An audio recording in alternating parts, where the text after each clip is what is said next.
Hello जय Shri Ram everyone. दोस्तों, क्या आपने कभी सोचा है कि बिना मिट्टी के भी खेती की जा सकती है? और हमारे भारत देश में ऐसे काफी सारे किसान हैं जो इस बिना मिट्टी की खेती को करके काफी अच्छा मुनाफा कमा रहे हैं। जी हाँ दोस्तों, इस बिना मिट्टी वाली खेती, इस सोइललेस फार्मिंग को बोलते हैं हाइड्रोपोनिक्स फार्मिंग। और आज की ये वीडियो हाइड्रोपोनिक्स फार्मिंग के ऊपर ही होने वाली है। आज की इस वीडियो में हम जानेंगे कि हाइड्रोपोनिक्स फार्मिंग क्या होती है, हाइड्रोपोनिक्स फार्मिंग के फायदे क्या होते हैं, नुकसान क्या होते हैं, इसमें कितना इन्वेस्टमेंट लगेगा, हाइड्रोपोनिक्स फार्मिंग करके आपको क्या मार्केटिंग स्किल्स, आप किस तरीके से अपने प्रोडक्ट्स को सेल करेंगे, ये सारी की सारी बातें आज की इस वीडियो में हम जानेंगे। तो without wasting any more time, चलिए वीडियो को शुरू करते हैं। हाइड्रोपोनिक्स को अपन एक्वाकल्चर, न्यूट्रीकल्चर, सोइललेस कल्चर या फिर टैंक फार्मिंग जैसे नामों से भी जानते हैं। दोस्तों, हाइड्रोपोनिक्स में अपन मिट्टी का उपयोग ना करके पानी में अपने पौधों को, अपने प्रोड्यूस को उगाते हैं। अब आपके मन में सवाल आ रहा होगा, पानी में कैसे? पानी में तो पौधे सड़ जाते हैं। तो दोस्तों, जैसे ही अपन मिट्टी में पौधा लगाते हैं तो मिट्टी से अपने पौधे को खाना मिलता है, जैसे मैक्रो और माइक्रो न्यूट्रिएंट्स। तो जो पानी अपन हाइड्रोपोनिक्स में उपयोग करते हैं उसमें दोस्तों भरपूर मात्रा में ये न्यूट्रिएंट्स मिलाए जाते हैं, जिसके थ्रू अपना प्लांट्स काफी अच्छी से सस्टेनेबल तरीके से इजी वे में काफी अच्छा ग्रो करता है। और जो यहाँ पे प्रोडक्शन होता है उसकी क्वालिटी काफी ज्यादा सुप्रीम होती है, काफी अच्छी क्वालिटी का यहाँ पे आपका प्रोडक्शन होता है। तो दोस्तों, आई होप आपको ये समझ में आ गया होगा कि ये हाइड्रोपोनिक्स फार्मिंग आखिर होती क्या है। तो चलिए अब बात करते हैं इस हाइड्रोपोनिक्स फार्मिंग के कुछ प्रोस एंड कॉन्स की, यानी हाइड्रोपोनिक्स फार्मिंग के कुछ फायदे और नुकसान की हम बात कर लेते हैं। हाइड्रोपोनिक्स का सबसे पहला फायदा ये है कि चूंकि इसमें सोइल का इन्वॉल्वमेंट नहीं है, मिट्टी का इन्वॉल्वमेंट नहीं है, तो जिन किसानों के पास कम जमीनें हैं, कम रिसोर्सेस है, जमीन के कम संसाधन है, वहां पर भी आप बड़ी आसानी से हाइड्रोपोनिक सिस्टम लगाकर आप अच्छा प्रोड्यूस और अच्छी कमाई कर सकते हैं। इसका दूसरा फायदा ये है optimal use of land. Hydroponics farming को आप कहीं पर भी अपना सकते हैं, कहीं पर भी इसे कर सकते हैं, चाहे आपकी कोई सी भी बंजर जमीन हो या फिर जिस जमीन का कोई इस्तेमाल नहीं हो रहा है, कोई यूज नहीं हो रहा है, वहां पर भी इस हाइड्रोपोनिक फार्मिंग को आप कर सकते हैं। हाइड्रोपोनिक्स फार्मिंग का अगला फायदा यह है कि आप अगर पॉली हाउस में हाइड्रोपोनिक्स करते हैं तो आप पर क्लाइमेट का पूरा कंट्रोल होता है। आप पॉली हाउस के अंदर आपका टेम्परेचर, ह्यूमिडिटी लेवल, लाइट की इंटेंसिटी सब कुछ अपनी क्रॉप के अनुसार, आपकी फसल के अनुसार एडजस्ट कर सकते हैं।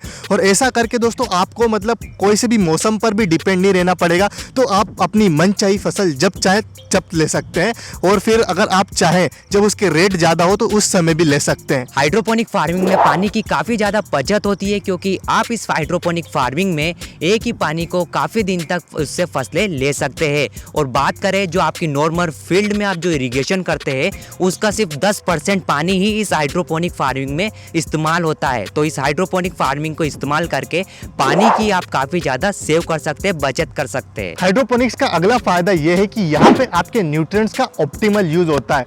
दोस्तों, आप अपने खेतों में जब भी खाद बीज देते हैं तो कई सारा खाद ऐसा होता है जो इस्तेमाल ही नहीं आता, खेतों में छिड़काव करते हैं तो वो वेस्टेज हो जाता है।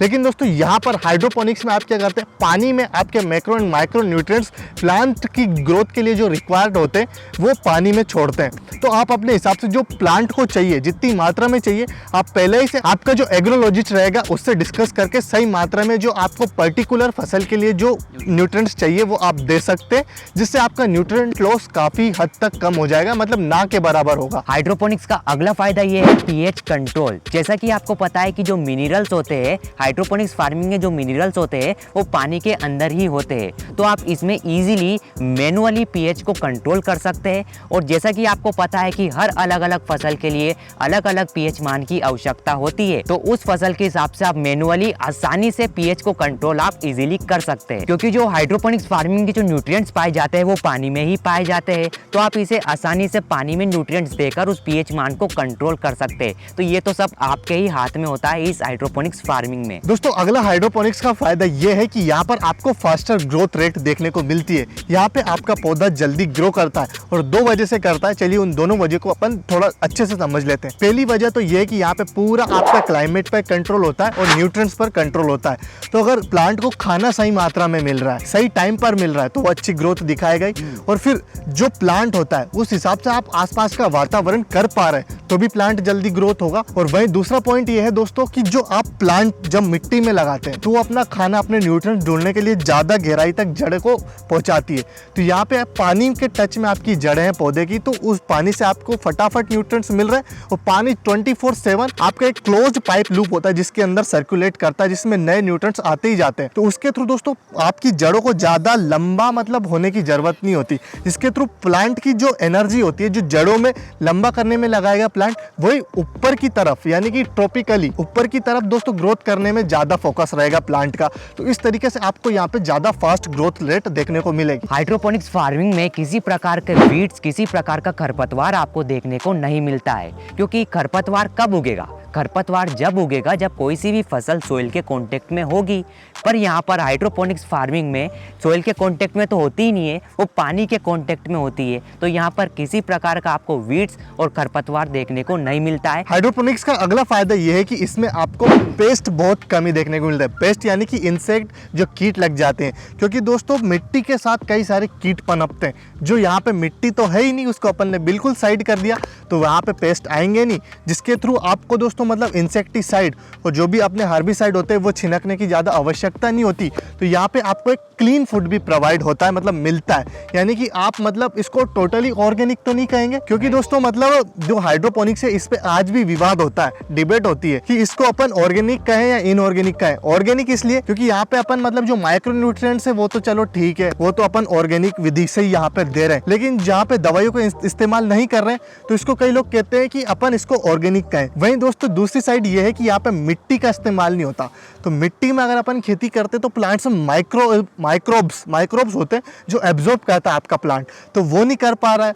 तो यहाँ पे दोस्तों माइक्रोब्स की मात्रा नहीं होती आपकी फसल में हाइड्रोपोनिक्स में, जिसके थ्रू दोस्तों यहाँ पे एक दूसरा पक्ष भी ये आ जाता है कि फिर इसको अपन टोटली ऑर्गेनिक भी नहीं कह सकते। दोस्तों हाइड्रोपोनिक्स फार्मिंग जो होती है इसमें टाइम काफ़ी ज़्यादा बचता है, टाइम की सेविंग काफ़ी ज़्यादा होती है। क्योंकि बात करें हम नॉर्मल फार्मिंग की, खेत की फार्मिंग की, तो इसमें हमें काफ़ी सारे प्रोसेस करने पड़ते हैं। हमें खेत को तैयार करना पड़ता है, खेत की जुताई करनी पड़ती है, खरपतवार आ गया तो उसकी निराई गुड़ाई करनी पड़ती है, सारी फसल आने पर उसको हार्वेस्ट करना पड़ता है, काटना पड़ता है। तो ये काफ़ी सारी इसमें प्रोसेस होती है, लेकिन हाइड्रोपोनिक्स फार्मिंग में ये सब हमें नहीं करना पड़ता है। तो हमें यहाँ पर हमारा जो टाइम होता है काफ़ी ज़्यादा सेव होता है, और हाइड्रोपोनिक्स फार्मिंग में हमारी जो मेहनत होती है वो भी कम होती है, हमें पचना भी इसमें कम पड़ता है। दोस्तों हमने इतने सारे फायदे डिस्कस कर लिए, प्रोस डिस्कस कर लिए हाइड्रोपोनिक्स के, जिससे आपको लग रहा होगा कि खेती का यही फ्यूचर है।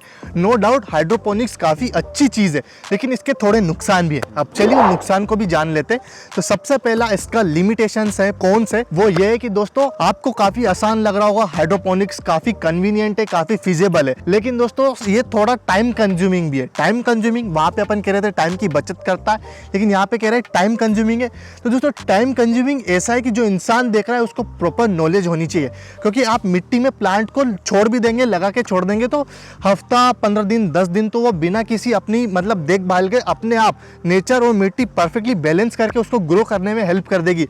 लेकिन हाइड्रोपोनिक्स में ऐसा बिल्कुल भी नहीं है। यहाँ पे पानी के थ्रू ही आपका प्लांट जिंदा है, तो पानी के पीएच में या फिर कुछ भी थोड़ी बहुत ऊंच नीच हुई इन चीज़ों में, इन्वायरमेंट में, आपका प्लांट वहाँ पे तुरंत मर जाएगा, डेड हो जाएगा, जिससे आपको थोड़ा नुकसान भी हो सकता है। तो यहाँ पे आपको proper nurturing and time to time पानी को भी चेंज करना पड़ेगा। पानी की नो डाउट बचत होगी, लेकिन रेगुलर इंटरवल में मतलब फिक्स्ड इंटरवल में पानी को भी चेंज करना पड़ता है यहाँ पे। तो जैसा कि भाई ने बताया कि हाइड्रोपोनिक्स फार्मिंग जो होता है उसमें आपको काफ़ी सारे पहले सीखना पड़ता है, फिर हाइड्रोपोनिक्स में आपको उतरना पड़ता है। लेकिन इसी के साथ साथ हाइड्रोपोनिक्स फार्मिंग में काफ़ी सारे अलग अलग इक्विपमेंट्स भी रहते हैं, अलग अलग मशीनरी भी रहती है, जिनको इस्तेमाल करना, जिनको रेगुलेट करना आपको सीखना पड़ता है। और ये सभी जो इक्विपमेंट्स है, ये सभी जो मशीन है, इनमें से थोड़ी सी भी अगर चूक अगर आपने थोड़ी सी गलती अगर आपने करती तो आपको भारी नुकसान का सामना करना पड़ सकता है। और दोस्तों इस हाइड्रोपोनिक फार्मिंग में एक छोटी से छोटी सी गलती भी आपका जो पूरा का हाइड्रोपोनिक सिस्टम होता है उसको डिस्ट्रॉय कर सकती है। दोस्तों अगला चीज जो यहाँ पे लिमिटेशंस है, इसकी एक कमजोरी है हाइड्रोपोनिक्स की, वो है कि यहाँ पे आपको रेगुलर मतलब आपको 24/7 यानी कि 24 घंटे 7 दिन बिजली तो चाहिए ही चाहिए, लेकिन आपको पानी भी चाहिए, क्योंकि पानी को समय समय पर रिप्लेस करना काफी ज्यादा जरूरी है। और यहाँ पे इलेक्ट्रिसिटी 24 घंटे इसलिए चाहिए कि पूरा दोस्तों यहाँ पे मशीनें काफी ज्यादा होती है, और पानी 24 घंटे हर पल आपको जो हाइड्रोपोनिक सिस्टम होता है उसमें जो पाइप्स लगे रहते हैं उनमें दौड़ता रहता है। एक टैंक से जाता है, पूरे में सर्कुलेट होकर फिर टैंक में आता है। फिर वहाँ पे उसको फिर से चेक करते हैं, उसके जो न्यूट्रिएंट बैलेंस होता है उसको चेक करके न्यूट्रिएंट मिला के फिर यह सर्कुलेट करता है। तो इस तरीके से 24 घंटे आपको यहाँ पे बिजली चाहिए ही चाहिए। तो अगर यहाँ पे बिजली नहीं है और पानी भी टाइम से नहीं मिला, चेंज नहीं कर पाए, तो आपके प्लांट्स थोड़ा दोस्तों उन पे स्ट्रेस आ सकता है और वो डेड हो सकते हैं। दोस्तों हाइड्रोपोनिक फार्मिंग का अगला ड्रॉबैक ये है कि जैसा कि आपको पता है, इस हाइड्रोपोनिक फार्मिंग में काफ़ी सारे मशीनरी, काफ़ी सारे इक्विपमेंट्स का इस्तेमाल होता है। जैसे कि आपको इलेक्ट्रिसिटी भी इसमें चाहिए रहेगी, तो इलेक्ट्रिसिटी की वजह से जैसे कि कोई से इक्विपमेंट्स है उसने काम करना बंद कर दिया, वर्क करना उसने बंद कर दिया, तो आपका पूरा का पूरा जो हाइड्रोपोनिक सिस्टम है वो धरा का धरा रह जाएगा। फॉर एग्जाम्पल दोस्तों, जैसे कि मान लो आपका पंपिंग सिस्टम खराब हो गया। पंपिंग सिस्टम यानी आपका जो वाटर उसको पंप एक जगह से दूसरे जगह जाना बंद कर दिया। अगर वाटर ही नहीं रहेगा तो आपका हाइड्रोपोनिक सिस्टम के जो प्लांट्स रहेंगे वो ग्रोथ कैसे करेंगे, ग्रो कैसे होगा, अपने वेजिटेबल्स, अपने फसल्स कैसे आएंगी। तो ये हाइड्रोपोनिक फार्मिंग में एक सबसे बड़ा ड्रॉबैक भी है। हाइड्रोपोनिक्स का अगला ड्रॉबैक ये है कि दोस्तों इसकी फर्स्ट टाइम इंस्टॉलेशन कॉस्ट, यानी कि आपको पहली बार तो लगाना पड़ेगा, आपका पॉली हाउस बनाना पड़ेगा, उसके अंदर प्रॉपर आपको एनएफटी सिस्टम या फिर आप पोर्ट ट्रे जो भी करेंगे उसके थ्रू सब लाना पड़ेगा।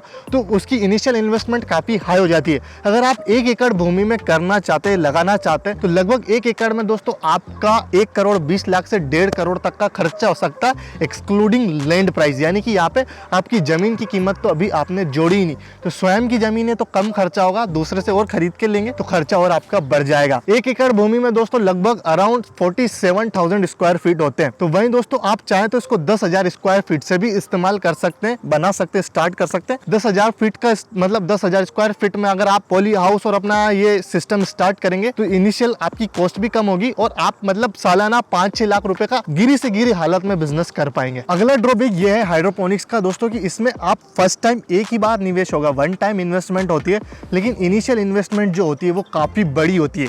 यानी कि अगर आप 1 एकड़ भूमि में हाइड्रोपोनिक्स का पूरा पॉली हाउस बनाना चाहते हैं और उसमें पूरी मशीनरी, पूरी ऑटोमेटिक सिस्टम करना चाहते हैं, तो उसकी दोस्तों कॉस्ट आपको लगभग 1 करोड़ 20 लाख से 1.5 करोड़ तक पहुंच सकती है, एक्सक्लूडिंग लैंड प्राइस। आप इसमें मैं जमीन की कीमत तो काउंट कर ही नहीं रहा। अगर जमीन आपकी नहीं है तो इसमें और ज्यादा आपकी कॉस्ट ऐड हो जाएगी। और वहीं अगर आपने एक बार सेटअप कर लिया तो आप अगले 10 साल के लिए निश्चिंत रहिए, क्योंकि काफी ज्यादा सिस्टम जो इसमें आते हैं, मशीनरी आते हैं, काफी लंबे समय तक काम करती है और आपको एक एक बार ही चीजें खरीदने की जरूरत होती है। तो दोस्तों आखिरी में आपने देखा होगा काफी जल्दी आपको समझाया, क्योंकि आप अभी स्क्रीन पे देख ही पा रहे होंगे पहले हमारी कैसी क्वालिटी आ रही थी और अब हमारी कैसी लाइटिंग कंडीशन है। तो क्योंकि ये हम खेत पे आउटडोर शूट कर रहे हैं, तो अगर आपके कोई सवाल भी रह गए हैं तो हमें इंस्टाग्राम पर पढ़े लिखा किसान पर हमारा पेज है, वहाँ पे मैसेज कर दे या फिर कमेंट कर दे। और ऐसे ही रोजाना इसी तरीके की मतलब A to Z की आपको कोई दूसरी वीडियो देखना ही ना पड़े। हमारी वीडियो देखने के बाद आपको पूरा आइडिया लग जाए मार्केट का, फिर आप अपने एंड से रिसर्च करके आप डिसाइड करिए कि आपको करना है नहीं करना है। हम नहीं बता रहे, ये आपका फैसला है। हमारा काम है आपको जानकारी देना कि ऐसे भी चीज़ कोई मार्केट में एग्जिस्ट करती है और इस तरीके से आप उसको कुछ कर सकते हैं। तो हम मतलब आपको जानकारी दे रहे हैं, दिशा प्रदान करें कि इस तरीके से मार्केट चल रहा है। तो दोस्तों हमारे चैनल को अभी सब्सक्राइब कर ले, सब्सक्राइब करना ना भूले, क्योंकि ऐसी धड़ाधड़ वीडियोस अभी लाते रहेंगे। हम ऐसी सुपर क्वालिटी की वीडियोस लाते रहेंगे जिसमें आपको एकदम बेस्ट तरीके की नॉलेज मिलेगी और आपका मतलब माइंड डेवलप होगा, आपको काफ़ी कुछ सीखने को मिलेगा। तो इसलिए अभी बिना किसी देरी के सब्सक्राइब कर लो और डिस्क्रिप्शन बॉक्स में लिंक है हमारे ब्लॉग चैनल की, तो उसको भी सब्सक्राइब कर लो। तब तक के लिए मिलते हैं आपसे अगली वीडियो में। जय हिंद, जय भारत, वंदे मातरम, जय श्री राम।